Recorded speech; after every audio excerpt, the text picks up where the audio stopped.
雞胸肉只要醃得恰當，大火快炒，炒出嚟滑溜可口。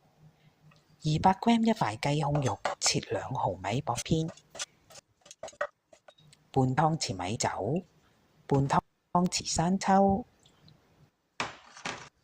，1茶匙香茅碎，1茶匙魚露，1茶匙檸檬汁，2茶匙糖，1茶匙生粉，攪勻，1茶匙油，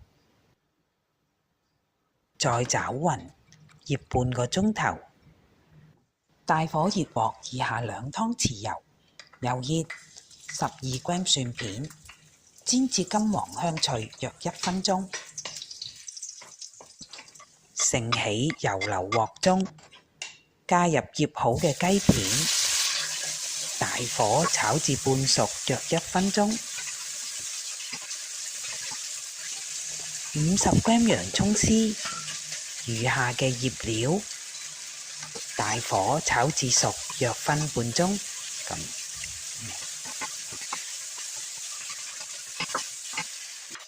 盛起，